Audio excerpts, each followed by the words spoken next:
When we go out at night on a nice clear evening, we look up at the stars and all this black space, right? Sometimes called black matter. All these stars, we sometimes forget that it takes on average about 4 or 5 years for the light from those stars to reach the Earth. So long before we see the light from those stars, it's been traveling for about 4 or 5 years to get here. It's a long time. In the same way, maybe by way of an analogy, if you pardon the analogy, sometimes takes a while, doesn't it, for different situations in our life to kind of have some light shed on them. Because at the time we're like, man, why is this going on? How are we going to get through this? And then as time goes on, we look back on like, oh, okay. Well, that makes sense, because if I didn't go through that then what I'm going through now would be much harder. But now I got a little experience. You may have heard me talk about one of my favorite people, Nicholas Copernicus.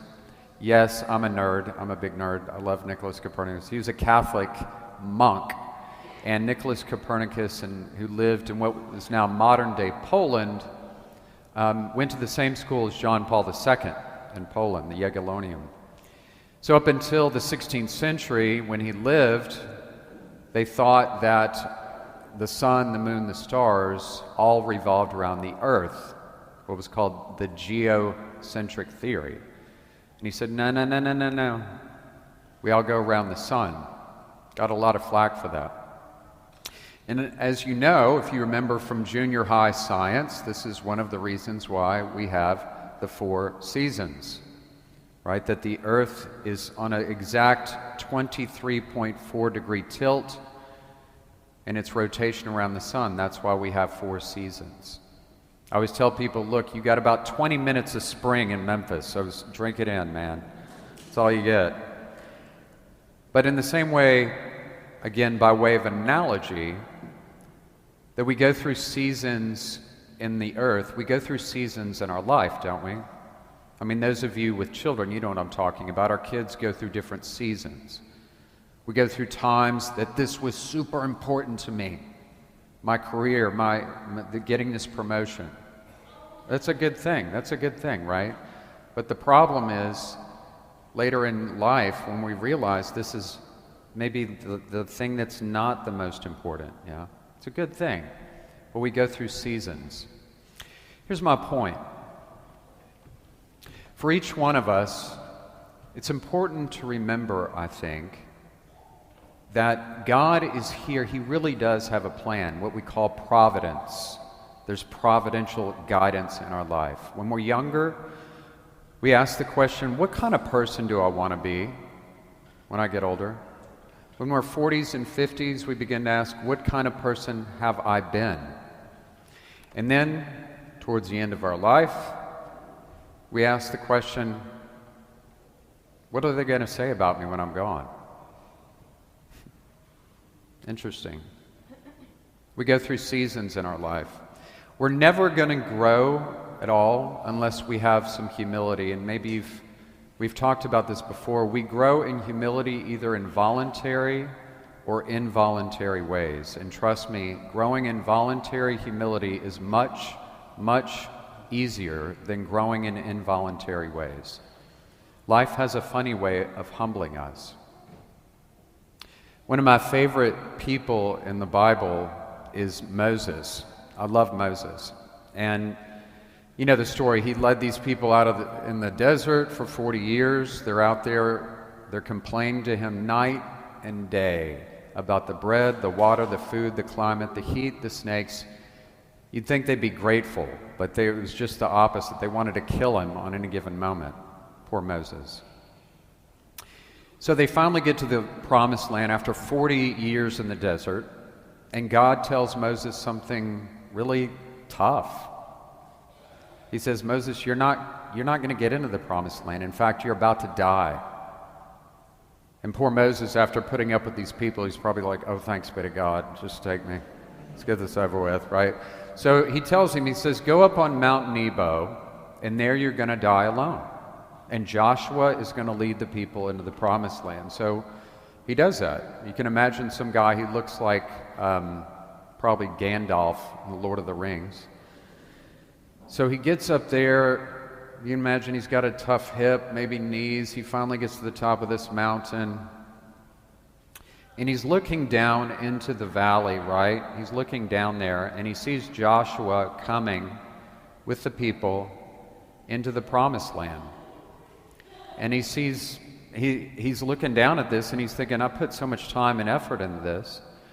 And people would say, wow, like, what a cruel joke that God would play on Moses after everything he's done. What a cruel joke. But it's good for us to remember from Moses' standpoint, he didn't have to do it. He didn't have to be the one to get all the praise. In other words, he had what we call perspective. I plant the seeds and somebody else reaps the fruit. The piece of perspective, as the saints call it. I don't have to get the praise. That's wisdom. But some people, as you know, they have to receive all the praise. And it's never enough. Once we go down that road, it will never, ever be enough. It's got to be something else and something else and something else. Because they're trying to fill in a hole with fame and praise, right? It's never enough.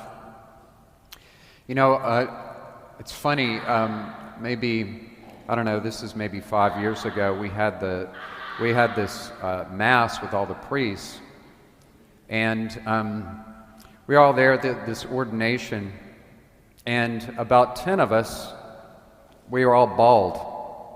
All these bald priests, and so the photographer wanted to get a picture with all the bald priests, so he lined us all up, and he had us lean over just like this, and he took a picture of the top of our heads, and he posted online. He had people guess which bald head went to which priest. So it was really funny to see what people posted. They said, I don't know who that is, I don't know who that is, I don't know who that is, that one's Father Ben, I don't know who that is, don't know. I was kind of flattered to be the short one in the group, but I was talking to some of these older priests afterwards, and at the time here, some of you, maybe you're here long enough to know, at the time we had, I think, 4 break-ins in 1 week, same guy. So they eventually got the guy, but it was a tough time for us here at St. Mike's, and I was talking to one of these priests afterwards, and he said something I'll never forget. He said, you know, Father Ben, look, it's just a season. It's just a season. This too will pass. It's going to be fine. Take a deep breath, right? And I'll never forget his words to me. It was one of the older priests. And I love spending time with older priests, older sisters, and older couples because they have perspective, do they not? They're less frazzled. They're far more resilient. Whereas when we're younger, we tend to get frazzled, right? I love that. That's wisdom. We need more of that in this world. We can grow in humility in voluntary or involuntary ways, but we're never going to grow in wisdom unless we're humble. We've got to be humble first. Some of you may know from history that in 1945, when the Allies liberated the Nazi concentration camps, General Eisenhower forced all of the Germans that lived in the towns around these concentration camps to bury the dead victims of the Holocaust. So they forced all these people out of their homes, these Germans, and forced them to bury the bodies. And some of them said, I didn't know. I didn't know what was going on. And Eisenhower was like, okay, really? Really? You couldn't smell the smoke? You didn't see the smoke? You couldn't... Tell me you didn't know what was going on. And I sometimes wonder, what was going through their minds, these people, as they were picking up hundreds and hundreds of bodies and burying them? Why didn't I say something? Life has a funny way of humbling us if we're not careful. It is far easier to humble ourselves first so that when the humbling thing happens, when we're up on a mountain dying alone, looking at somebody else reaping the fruit of our labors, we're like, you know what? It's okay. It's okay. I'm at peace. My peace I leave with you. My peace I give to you. Not as the world gives you peace, do I give you peace. Because when we go down the road of having to receive praise and praise and praise, there's no end to that, man. So I'll close with this. In the medical community, some of you may have heard this phrase. They have a phrase called terminal lucidity. Terminal lucidity. If you're not familiar with that, it means that often right before people die, they rally. They will rally. If you talk to hospice nurses, they often say this. It's almost like they've been cured. They just rally. They'll have a few minutes of this, or even sometimes hours, where they're just with it. So in December of 2013, a dear friend of mine, she was 44 years old, her name was Mary. She was at Baptist East Hospital. I was very close with her family. And I was in Washington, and I came home for Christmas break. I flew into the airport in Memphis, took a cab directly from the airport to Baptist East, because I knew she was about to die. Didn't even go home, went to Baptist East, and because of flight delays, I got there about 6 in the morning. So I knock on the door of her hospital room. The lights were out. And I said, Mary. And she leaned straight up in bed after not having spoken for 5 days, and she said, Father Ben, I knew you'd come.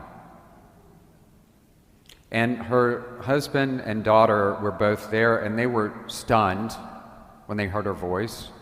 Within about a minute, there was 8 people in the room. And Mary, I'm sitting over her shoulder like this, and Mary goes around the room and gives last words and parting hugs to everyone in the room. She leans her head back and dies.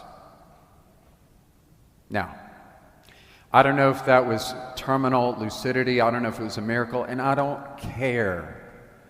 What I can tell you is this: it was a gift, whatever it was. And this is why I'm telling you this story.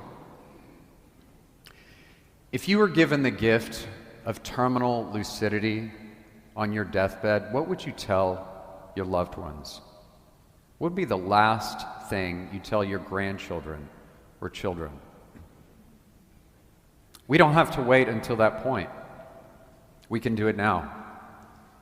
But I can tell you this much: the day may come that you and I are in a box right here, and your family is standing in the narthex back there before or after your funeral. What do you want them to say about you? Man, he sure made a good chocolate chip cookie. Maybe something else. Because what they are going to say about you and me, we make that decision now.